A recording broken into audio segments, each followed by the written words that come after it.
Hey everyone, Pastor Brent Oliver, and welcome to day 3 of the 50-day devotionals called 50 Days to Pentecost. Day 3 is Jesus Calms the Fearful. Yesterday we took a look at the Great Commission that Jesus gave all of us, and of course we knew that nothing that we could do to fulfill his commission unless we had his Spirit and his enabling power with us. Today we look at the Gospel of John, chapter 20, verses 19 through 22.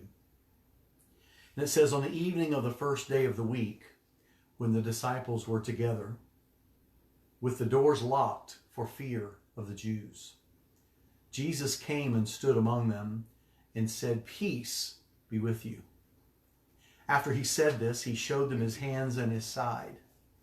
The disciples were overjoyed when they saw the Lord. And again Jesus said, "Peace be with you. As the Father has sent me, I am sending you." And with that, he breathed on them and said, "Receive the Holy Spirit." Now this was actually the very first day of the week when Jesus had risen from the dead. This was his very first appearance to all the disciples together. But where did he find them? Behind locked doors. Why? Because they had just witnessed the scene of Jesus' crucifixion. The brutality, the evil personified, and they were afraid of the Jewish leaders and what these Jewish leaders might do to them. They had witnessed the vengeance carried out against Jesus, and they were fearful that they would be next. Well, Jesus came and just stood among them. You know, with his glorified body now resurrected, there was no need for Jesus to knock on the door. He just came in and stood among them. And he said these words, "Peace be with you." Wow, that's words they needed, but I'm not sure, and you know how it goes when you're fearful and there's trouble and all of that stuff, someone can say something calming to you and you don't hear a thing because you're just too excited, you're too up in arms, you're too fearful, you're too emotional, and you don't hear those words. He knew what they needed, though. He also knew that if that fear continued, it would prevent them from moving on to fulfill the purpose for which he was preparing them for. Yet he didn't condemn them for being afraid. It's understandable to be scared during a time of change, turbulence, or uncertainty. But know this, that Jesus wants to give you and I peace by his Spirit to help us through. The disciples were probably in awe to see Jesus. How brutal it was just before and you know, just on Friday, and now here we are the first day of the week, and there he is, and after all he had gone through, upon seeing his wounds, both his hands and his side, they were convinced that this man standing in front of them was truly Jesus Christ of Nazareth, the Son of God. Then, knowing that these turbulent days caused fear that paralyzed them, Jesus reminded them, "It may be fearful, but I still have a commission for you. I still have sent you out, and I'm sending you now." And as he says, "As the Father has sent me, I am sending you." So even though it was turbulent times, even though they were fearful, that did not cause Jesus to say, "You know, I understand that you're afraid, and if you don't want to go, that's okay." That's not what Jesus said. That's not what Jesus says to us today. You may say, "Well, I don't know what to say. I don't know what to do. I don't know what, I don't." He said, he's not going to look at you and say, "Well, okay, then you don't have to go." His commission is for all of us. And then it says in the scriptures that he breathed on them and said, "Receive the Holy Spirit."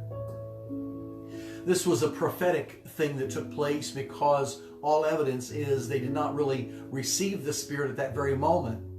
But that was a prophetic sign of what was about to happen in just some days ahead. He knew they would not be able to proceed alone. they needed the Holy Spirit with them. Can I encourage you today that Jesus can speak peace to you for any of the fears that you have?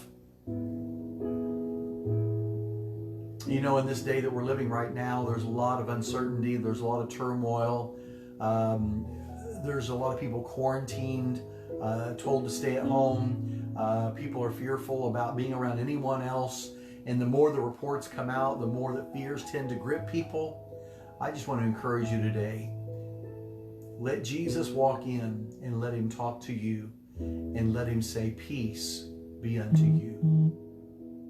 And let Jesus breathe his Spirit afresh and anew in your life. Because he knows this. With being full of his Spirit, that will drive out the fear that paralyzes you. Oh, how needful that is today. He, the Holy Spirit who lives in you, will give you all that you need daily to get you out from behind your locked doors and into a world where he will use you to make a difference. With his Spirit in you, you'll overcome all fears that paralyze you. His Spirit will give you power and set you free to do his will. My encouragement to you today is, let him breathe on you.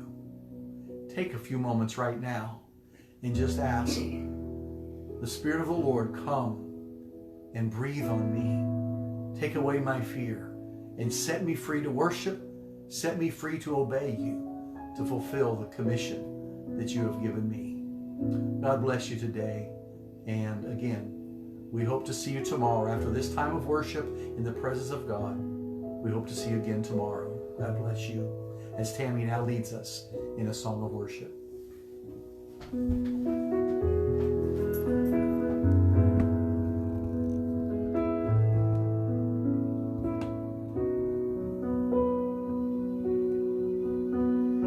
Breathe on me,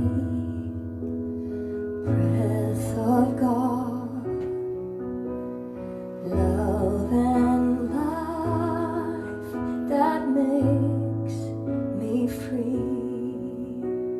Breathe on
Holy Spirit, breathe on each and every one of us. Have a blessed day, and we will see you tomorrow.